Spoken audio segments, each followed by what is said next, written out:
ಬಿಜೆಪಿಯಲ್ಲಿ ನಡೀತಾ ಇರುವಂತಹ ಬಣಬಡಿದಾಟಕ್ಕೆ ಈಗ ಒಂದಿಷ್ಟು ಹೈಕಮಾಂಡ್ ಮಲಾಮಚ್ಚುವಂಥ ಪ್ರಯತ್ನವನ್ನು ಮಾಡೋಕ್ಕೆ ಮುಂದಾಗಿದೆ ಅಂತ ಯಾವಾಗ ಹಚ್ತಾರೋ ಗೊತ್ತಿಲ್ಲ.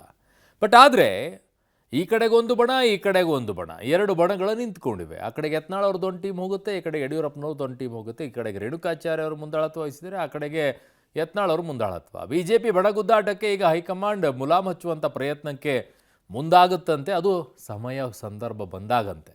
ಇನ್ನೊಂದು ಕಡೆಗೆ ಲಿಂಗಾಯತ ವರ್ಸಸ್ ಲಿಂಗಾಯತ ಸಮರಕ್ಕೆ ಬ್ರೇಕ್ ಹಾಕೋಕೆ ಸ್ವತಃ ಅಖಾಡಕ್ಕೆ ಇಳಿದಿದ್ದಾರೆ ಮಾಜಿ ಮುಖ್ಯಮಂತ್ರಿ ಯಡಿಯೂರಪ್ಪನವರು. ಏನು ವಿಜಯೇಂದ್ರ ಅವ್ರನ್ನ ಬೆಂಬಲಿಸಿ ಸಮಾವೇಶವನ್ನು ಮಾಡೋಕ್ಕೆ ಏನು ಹೊರಡ್ತಾ ಇದ್ದೀರಾ, ಅದು ಬೇಡ ಅನ್ನುವಂಥ ಸೂಚನೆಯನ್ನು ಯಡಿಯೂರಪ್ಪನವ್ರು ಕೊಟ್ಟಿದ್ದಾರಂತೆ. ಯಾರು ಮಾಡೋಕ್ಕೆ ಹೊರಟಿದ್ರು ಅಂತಂದರೆ ರೇಣುಕಾಚಾರ್ಯ ಹೋಗ್ತಾ ಇದ್ರು. ಸೊ ಹಾಗಾಗಿ ರೇಣುಕಾಚಾರ್ಯ ಅವರಿಗೆ ಯಡಿಯೂರಪ್ಪನವ್ರು ಸೂಚನೆಯನ್ನು ಕೊಟ್ಟು ಆ ಥರ ಸಮಾವೇಶ ಮಾಡೋಕ್ಕೆ ಹೋಗಬೇಡಿ ಅನ್ನುವಂಥದ್ದನ್ನು ಖಡಕ್ಕಾಗಿಯೇ ಸೂಚನೆಯನ್ನು ಕೊಟ್ಟಿದ್ದಾರಂತೆ. ಇನ್ನೊಂದು ಕಡೆಗೆ ಅಮಿತ್ ಶಾ ಅವರನ್ನು ಹೋಗಿಬಿಟ್ಟು ಅರವಿಂದ್ ಲಿಂಬಾವಳಿಯವರು ಭೇಟಿಯಾಗಿದ್ದಾರೆ. ಹೈಕಮಾಂಡ್ ದೂರು ಕೊಟ್ಟಿದ್ದಾರೆ. ಏನು, ವಿಜಯೇಂದ್ರ ಅವರು ರಾಜ್ಯಾಧ್ಯಕ್ಷರಾದ ಮೇಲೆ ಹಿರಿಯರನ್ನು ಜೊತೆಗೆ ಪಕ್ಷದ ಸಂಘಟನೆಯನ್ನು ಸರಿಯಾಗಿ ನಡೆಸ್ತಾ ಇಲ್ಲ ಅಂತ ಒಂದಿಷ್ಟು ಚಾರ್ಜ್ ಶೀಟನ್ನು ಸಲ್ಲಿಕೆ ಮಾಡಿದ್ದಾರೆ. ಅದಕ್ಕೆ ಅಮಿತ್ ಶಾ ಅವರು ಹೇಳಿದ್ದೇನು, ಏನು ಉತ್ತರವನ್ನು ಕೊಟ್ಟಿದ್ದಾರೆ, ಅವೆಲ್ಲವನ್ನು ಡೀಟೇಲ್ ಆಗಿ ನಿಮ್ಮ ಮುಂದೆ ಇಡ್ತೀವಿ ನೋಡಿ.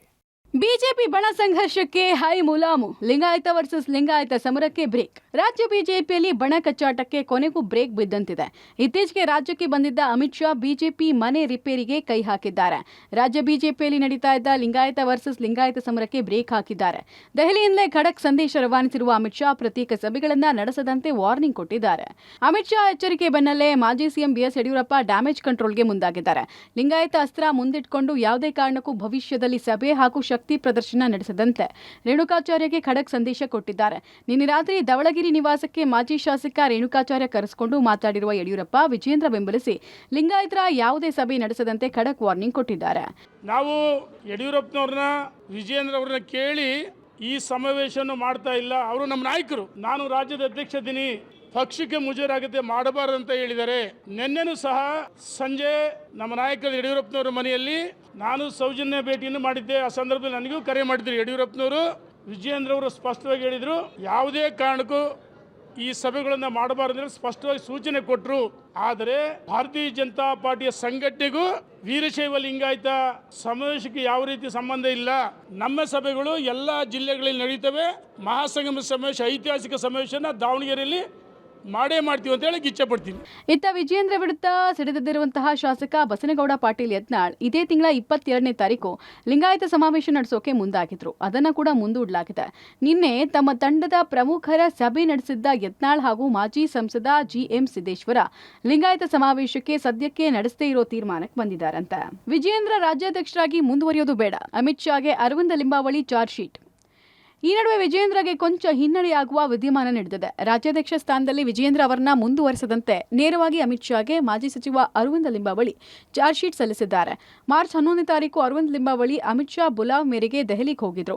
ದೆಹಲಿಯ ಸಂಸತ್ ಭವನದಲ್ಲಿ ಸುಮಾರು 15 ನಿಮಿಷಗಳ ಕಾಲ ಅಮಿತ್ ಶಾ ಜೊತೆ ಮಾತುಕತೆ ನಡೆಸಿ ರಾಜ್ಯ ಬಿಜೆಪಿಯ ಪ್ರಸಕ್ತ ಪರಿಸ್ಥಿತಿ ಬಗ್ಗೆ ಲಿಂಬಾವಳಿ ರಿಪೋರ್ಟ್ ಕೊಟ್ಟಿದ್ದಾರೆ. ವಿಜಯೇಂದ್ರ ಅವರನ್ನ ರಾಜ್ಯಾಧ್ಯಕ್ಷರಾಗಿ ಮುಂದುವರೆಸದಂತೆ ಕಾರಣ ಕೊಟ್ಟು ಸಹಿ ಕೂಡ ಮಾಡಿ ಬಂದಿದ್ದಾರೆ ಅಂತ ಹೇಳಲಾಗಿದೆ. ವಿಜಯೇಂದ್ರ ಬದಲಾವಣೆ ಹೈಕಮಾಂಡ್ ನಿರ್ಧರಿಸುತ್ತೆ, ಪಕ್ಷದ ತೀರ್ಮಾನಕ್ಕೆ ನಾನು ಬದ್ಧ ಎಂದ ಶ್ರೀರಾಮುಲು. ಇನ್ನು ರಾಜ್ಯಾಧ್ಯಕ್ಷ ಸ್ಥಾನದಿಂದ ವಿಜಯೇಂದ್ರ ಬದಲಾವಣೆಗೆ ಕೆಲ ನಾಯಕರು ಪಟ್ಟು ಹಿಡಿದಿದ್ದಾರೆ. ಈ ಬಗ್ಗೆ ಪ್ರತಿಕ್ರಿಯೆ ಕೊಟ್ಟಿರುವ ಮಾಜಿ ಸಚಿವ ಶ್ರೀರಾಮುಲು, ರಾಜಕೀಯ ನಾಯಕರ ತೀರ್ಮಾನವೇ ಅಂತಿಮ ಅಂದಿದ್ದಾರೆ.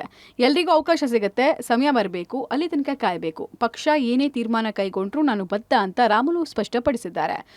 ನೋಡ್ರಿ, ನಮ್ಮ ರಾಷ್ಟ್ರೀಯ ನಾಯಕರು ತೀರ್ಮಾನನೇ ಅಂತಿಮವಾದಂಥ ತೀರ್ಮಾನ ಆಗುತ್ತೆ. ಅವಕಾಶ ಸಿಕ್ಕಂಥ ಟೈಮಲ್ಲಿ ಕೂಡ ರಾಷ್ಟ್ರೀಯ ನಾಯಕರ ಹತ್ರ ಕೂಡ ನಾನು ಮಾತಾಡಿದಂಥ ಟೈಮಲ್ಲಿ ಕೂಡ ಅವ್ರು ಒಂದೇ ಮಾತಾಡಿ, ಶ್ರೀರಾಮುಲುರೇ, ಎಲ್ಲ ಅವಕಾಶಗಳು ಎಲ್ಲರಿಗೂ ಕೂಡ ಸಿಗ್ತಾವೆ. ಯಾರಿಗೇನು ಇವತ್ತು ಪೊಲಿಟಿಕಲ್ ಪಾರ್ಟೀಸಲ್ಲಿ ಅವಕಾಶಗಳು ಸಿಗಲ್ಲ ಅನ್ನೋಂಥದ್ದು ಏನಿಲ್ಲ. ಸಮಯ ಅಂದ್ರೆ ನಾವು ರಾಷ್ಟ್ರೀಯ ನಾಯಕರು ಮುಂದಿನ ದಿನಗಳಲ್ಲಿ ರಾಷ್ಟ್ರೀಯ ನಾಯಕರು ಒಂದು ಅಂತಿಮವಾದಂಥ ತೀರ್ಮಾನಕ್ಕೆ ಬರ್ತೀವಿ ಅಂತ ಹೇಳಿದಾರೆ. ಆ ಬರೋ ತನಕ ಕೂಡ ನಾವೆಲ್ಲರೂ ಕಾಯಬೇಕಾಗುತ್ತೆ. ಅವರ ಅಂತಿಮವಾದಂಥ ತೀರ್ಮಾನ ಏನು ತೊಗೊಂತಾರೋ ನಾವೆಲ್ಲರೂ ಕಾಯವಾಚ ಮನಸ್ಸಿಂದ ನಾವೆಲ್ಲರೂ ಕೂಡ ತಲೆಬಾಗಿ ಕೆಲಸ ಮಾಡಬೇಕಾಗುತ್ತೆ. ಒಟ್ಟಲ್ಲಿ ರಾಜ್ಯ ಬಿಜೆಪಿಯತ್ತ ಹೈಕಮಾಂಡ್ ಈಗ ಗಮನ ಕೊಡ್ತಾ ಇರೋದು ನಿಷ್ಠ ಬಿಜೆಪಿಗರಲ್ಲಿ ಸಮಾಧಾನ ತಂದಿದ್ರೆ ವಿಜಯೇಂದ್ರ ಹಾಗೂ ಯತ್ನಾಳ್ ಬಣಗಳಲ್ಲಿ ಏನಾಗುತ್ತೋ ಅನ್ನುವಂತಹ ಆತಂಕ ಸೃಷ್ಟಿ ಮಾಡಿದೆ. ಆದರೆ ಈ ಬಾರಿ ಹೈಕಮಾಂಡ್ ನಿಜಕ್ಕೂ ಬಿಜೆಪಿ ಭಿನ್ನಮತ ಗೊಂದಲ ಸರಿಪಡಿಸಿಯೇ ಬಿಡುತ್ತಾ ಅನ್ನೋದನ್ನ ಕಾದ್ ನೋಡಬೇಕು. Political bureau, public TV.